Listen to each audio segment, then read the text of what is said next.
ఏమండి ఏమండి ఉక్క పడుతుంది, చెమటలు కారిపోతుందండి. కిటికీ తీసి పడుకో. సర్లేండి, కిటికీ తెరిస్తే లేకి జనం కోలం ఊరికి కాలు కంపు. ఏమండి ఒక మాట చెప్తాను, వింటారండి? ఏంటి? నాకు ఈ ఇల్లు ఈ వాతావరణం నచ్చలేదండి. నచ్చినా నచ్చపోయినా మనకుంది ఇల్లు. ఏం చేద్దాం? ఏమండి, ఈ ఇల్లు కావాలంటే అతికిచ్చేసి కొత్తగా కడుతున్న కాలనీలో చిన్న ఇల్లు మనకు కావాల్సింది తీసుకుందామండి. నువ్వు తీసుకోవచ్చు. ఈ ఇల్లు అతికిస్తే 50 రూపాయలకి పడేది. కొత్త ఇంట్లోకి వెళ్తే 500 రూపాయలు అడుగుతారు. దానికంటే 10 రెట్లు అడ్వాన్స్ అడుగుతారు. ఏం చేస్తాం? ఏదో ఒకటి చేద్దామండి. సరే, ఏదో ఒకటి చేద్దాం. పడుకో. ఎక్కడో నిద్ర పట్టి చేస్తే కదా. నీకు నిద్ర పట్టలేదు అంతేగా? పట్టిస్తే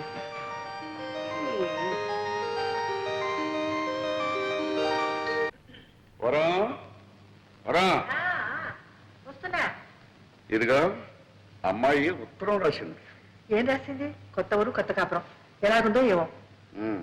నువ్వు అడిగిన ప్రశ్నలన్నిటికీ ఒకే ఒక లైన్ సమాధానం రాసింది.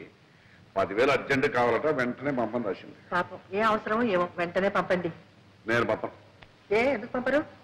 ఇలా పంపడం మనం ప్రారంభిస్తే అదే అలవాటైపోయి మన ఆస్తి అంతా అరిగిపోతుందా కరిగిపోతుందా? ఆస్తి అంతా అరిగిపోదు, కరిగిపోదు. దాని అహంభావం పెరిగిపోతుంది. పుట్టింటి దగ్గర నుంచి డబ్బు తెప్పించుకుని ఏ ఆడదే భర్త అంటే గౌరవం అవుతుంది. పైగా అల్లుడు రాశాడంటే అదొక పద్ధతి. అంటే పంపరు. సరే, పంపరు అని తెలుగులోనే చెప్పాను, అర్థం చేసుకో.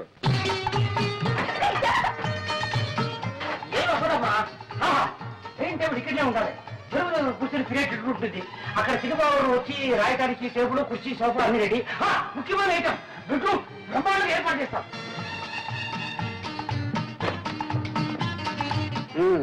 అలంకరణ అయిపోయిందా? అంతా అయింది, అంటే కాలేదు. చూడండి, ఇదే హాల్. ఎవరైనా పెద్దవాళ్ళు వస్తే ఇక్కడ కూర్చుంటారు. ఎలా ఉంది? బాగుంది కదా? మీ ఆఫీస్ రూమ్ చూద్దరు రండి. చూడండి, ఇది మీ టేబుల్, ఇది మీ కుర్చీ. ఎవరైనా వస్తే కూర్చోవడానికి 2 కుర్చీలు చూసారా? ఆ తర్వాత మీరు అప్పుడప్పుడు రిలాక్స్ కావడానికి ఇది చేస్తారు. ఎలా ఉంది ఐడియా? బాగుంది బాగుంది. కానీ కానీ ఏంటి బ్రేక్ అవుతారు? మరేం లేదు, ఇక్కడున్న ప్రతి వస్తువు నన్ను చూసి నువ్వెవరు నువ్వెవరు అని అడుగుతున్నట్టు అనిపిస్తుంది. ఎందుకంటే ఊరికి అలా చెప్తారు? డబ్బు మా పుట్టి నుంచి తెప్పించుకున్నాననిగా. చూడండి, మీరు కళాకారులు, నటుడిగా, రచయితగా మీకు పెద్ద పేరుంది. నలుగురు మిమ్మల్ని చూడటానికి వస్తూ ఉంటారు కదా. మీ మర్యాదకు తగ్గట్టుగా ఉండాలని అవంతా చేశాను. మీకు అవమానంగా ఉంటే వదిలేండి. నాకున్నది అవమానం కాదు, సర్లేండి. నాకుంది ఆత్మాభిమానం. ప్రతిసారి మా వాళ్ళని పిచ్చి అడుగుతాను అనుకున్నారా? ఇక ఏ పరిస్థితిలోనూ మా పుట్టికి నుంచి ఒక చిల్లిగా కూడా నేను తెప్పించను. ఈ ఒక్కసారికి మన్నించండి ప్లీజ్. నోను, ఇప్పట్లో నేను మర్చిపోను. అయితే ఎప్పుడు మర్చిపోతారు? ఎప్పుడా? రాత్రి కావాలి, వెన్నెల రావాలి, ఆ వెన్నెట్లో నువ్వు నా పక్కకు చేరాలి. అప్పటిదాకా మీరు ఆగాలి, ఇంకా మీరు చాలా చూడాలి. బ్రహ్మాండంగా ఏర్పాటు చేశాను. చిన్నబాబు, ఇది నీ పెట్టు. అమ్మగారు, ఇది మీ పెట్టు. కావాలంటే మీరు ఇటు అటు మార్చుకోవచ్చు, లేదంటే ఒకే సైడ్ రావచ్చు. నా పెట్టు కూడా రెడీ అయిపోయింది. ఇదిగో. అవును, నాకేమైనా వినోదం ఉందా? ఒక కలెక్షన్ ఉందా? ఒక డ్రామా లేదు, ఒక సినిమా లేదు, కనీసం ఇదేనా? క్షమించండి క్షమించండి. ఎప్పుడు పెద్దయిన దగ్గర పడుకుని అదే అలవాట్లో ఇలా చేసి ఉండేవరా, ఎప్పటికైనా నాకు పనికొస్తుంది. ఊరుకోండి, మీరు పట్టుకెళ్ళు.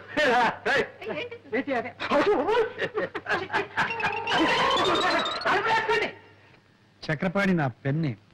నేను 2-3 నవలలు రాశాను. మీరేమైనా పబ్లిష్ చేస్తారేమోనని. చక్రపాణి గారు, మీ పేరు పేపర్లోనూ అక్కడ చూస్తూనే ఉన్నాను. మీకు చిన్న రహస్యం చెప్తాను. డైరెక్ట్ గా మీ నవల్స్ పబ్లిష్ చేస్తే మాకు ఇబ్బంది, మీకు ఆదాయం తక్కువ. అదే ఏ వారపత్రికలోనూ సీరియల్ గా వచ్చాయి పాపులర్ అయితే మీకు మంచి మొత్తం ఇవ్వచ్చు, మాకు 4 రాళ్ళు గిడతాయి. నిజమేననుకోండి, కానీ సీరియల్ అంటే. ఆగండి పోనీ ఓ మంచి సలహా ఇస్తాను. సెక్స్ నోట్స్ రాయింది, టైటిల్స్ కావస్తే నేను ఇస్తాను. ఆడదాని తృప్తి, మగవాడి శక్తి. అబ్బా, ఏ వ్రతి అందులోనే ఉంది. ఇంకా ఇంకా ఎన్నో ఉన్నాయండి.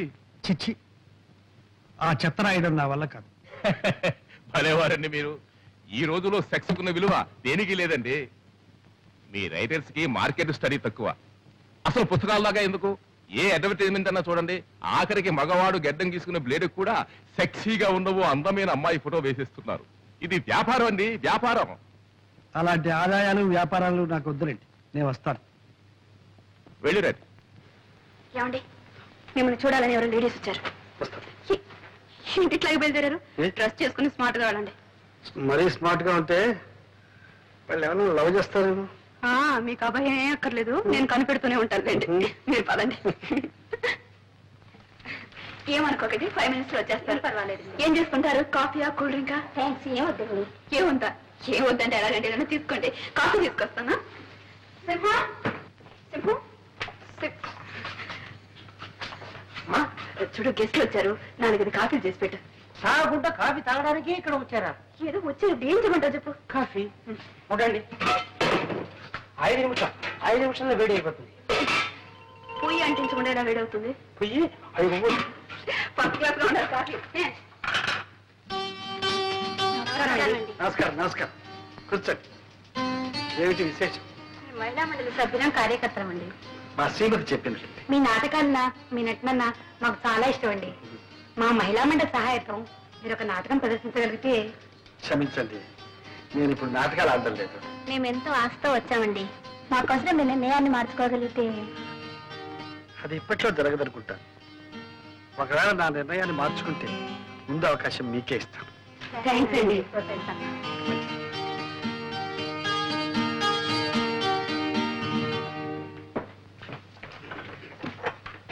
ఏమండి, ఏరి వాళ్ళు వాళ్ళ వచ్చిన పని అయిపోయింది, మాట్లాడని వెళ్ళిపోయా. పంపించేశారా? ఏం పంపించలేదు, వాళ్ళే వెళ్ళిపోయా. అయ్యో, ఇంకా ఏం మనుషులండి మీరు? ఇంటికి వచ్చిన వాళ్ళకి కాఫీ కూడా ఇవ్వకుండా తరిమేశారా? అయ్యో, పైగా నేను కాఫీ తీసుకొస్తాను కూర్చోండి అని చెప్పాను. ఇప్పుడు వాడు ఏమనుకుంటారు? ఏమనుకుంటారు? వాళ్ళు ఏమనుకో. మిమ్మల్ని గురించి ఏమనుకోరండి. ఇంటి మంచి మర్యాద కాపాడవలసింది ఇల్లాలు. నన్ను నన్ను గురించి చండాలంగా అనుకుంటారు. వాటిని పగలగొట్టావు సరే, మళ్ళీ అతగలవా? నా పరువుని ముక్కలు ముక్కలు చేశారు, దాన్ని అతగలరా? ఓయ్, వెరీ ఈజీ. అతగల. ఉప్పుగా ఉంటుంది. అమ్మగారు తప్పు చేశారు. కాఫీలో చక్కెరకు బదులు ఉప్పు వేశారమ్మా. చూసావా, నీ పరువు వాడు కూడా కాపాడాడు. ఎవరు కనిపించలేదే, తాకుండా పోయారా? నువ్వు ఉప్పేస్తే తాకుండా పోక ఇక్కడ ఉంటారా? పర్వాలేదులే, బయట పోయి తాగుతారు.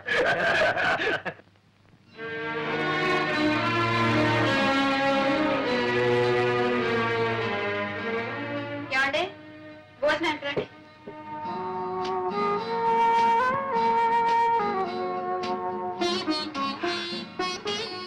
ఏమండి, అన్ని టేబుల్ మీద పెట్టాను. మీ పని అయ్యే కొంచెం పోంచుకోండి.